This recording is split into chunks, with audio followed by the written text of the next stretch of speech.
Hey everyone, welcome to the channel. आज हम बात करने वाले हैं पावर ऑफ कंपाउंडिंग की। एज्यूम करो आपके पास दो ऑप्शंस हैं। नंबर 1, अभी आपके अकाउंट में 20 करोड़ रुपए क्रेडिट कर दिए जाएंगे। दूसरा ऑप्शन है आपको अभी सिर्फ 1 रुपये मिलेगा और ये 1 रुपया कंपाउंड होगा नेक्स्ट 30 दिनों तक। ऐसे सिचुएशन में आप कौन से ऑप्शन को चूज़ करोगे? अगर आपने ऑप्शन नंबर 1 को चूज़ किया तो अगले 30 दिनों तक आपके पैसे में कोई चेंज नहीं आने वाला। लेकिन अगर आपने सेकेंड ऑप्शन को चूज़ किया तो अभी आपके अकाउंट में होंगे सिर्फ 1 रुपये, दूसरे दिन आपके अकाउंट में होंगे 2 रुपये, नेक्स्ट डे 4 रुपये और इस तरह हर दिन आपके पैसे डबल होते जाएंगे। 15वें दिन आपके अकाउंट में होंगे 16,000 और 30वें दिन आपके अकाउंट में होंगे पूरे 53 crore 68,70,912 rupees. And this is the power of compounding. Albert Einstein ने कंपाउंडिंग को दुनिया का 8वां अजूबा बताया है। जो कंपाउंडिंग को समझता है वो अर्न करता है और जो नहीं समझता वो सिर्फ पे करता है। वो पे करता है EMI में, लोन में, क्रेडिट कार्ड में। चलो एक और एग्जांपल लेते हैं, बहुत ही इंटरेस्टिंग है, ध्यान से सुनना। आपने आज तक एक पेपर को मैक्सिमम कितनी बार फोल्ड किया है? 4 बार, 6 बार? देखो, आप एक पेपर को एक लिमिट तक ही फोल्ड कर सकते हैं। इमेजिन करो आपने एक पेपर लिया और उसे फोल्ड करना स्टार्ट किया और आपने उसे 45 टाइम्स तक फोल्ड कर दिया, तो पेपर की थिकनेस कितनी हो जाएगी? एक नॉर्मल पेपर की थिकनेस होती है 0.001 सेंटीमीटर। एक बार फोल्ड करने पर इसकी थिकनेस हो जाएगी 0.002 सेंटीमीटर। दूसरी बार फोल्ड करने पर इसकी थिकनेस हो जाएगी 0.004 सेंटीमीटर। एक बार और फोल्ड करने पर 0.008 सेंटीमीटर और इसी तरह 45 टाइम्स तक फोल्ड करने पर इसकी थिकनेस हो जाएगी 3.5 लाख किलोमीटर। मतलब अर्थ से मून तक की डिस्टेंस को आप कवर कर लेंगे। और अगर आपने इसी पेपर को एक बार और फोल्ड कर दिया तो 46 टाइम्स फोल्ड करने पर इसकी थिकनेस हो जाएगी 75 लाख किलोमीटर।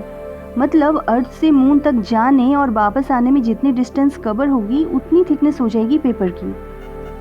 ये होती है कंपाउंडिंग की पावर। कंपाउंडिंग लाइफ के हर फील्ड में यूजफुल है। कंपाउंडिंग का यूज करके आप अपने हेल्थ को, वेल्थ को, हैबिट को, बिजनेस को, अपनी लाइफ के हर एस्पेक्ट को इम्प्रूव कर सकते हैं। एरिस्टोटल ने कहा है, we are what we repeatedly do.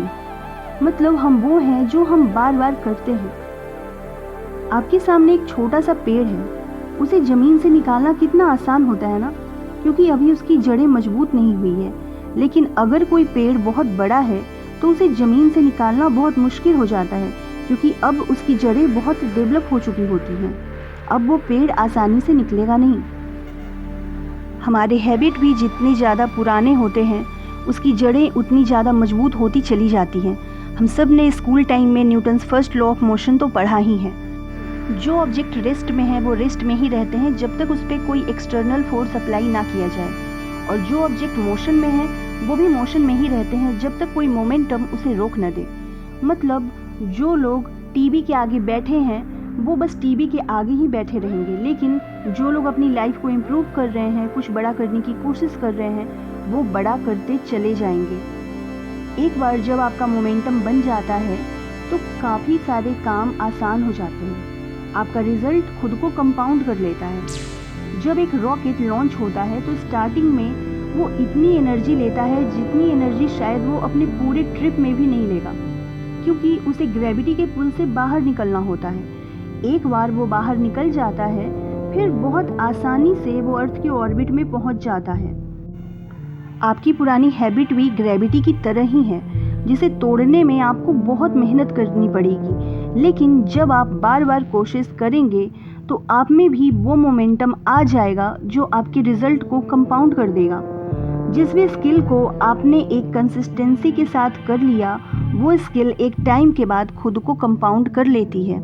मतलब आपकी समझ, आपका नॉलेज, आपका इंटेलिजेंस सब कुछ इम्प्रूव हो जाता है।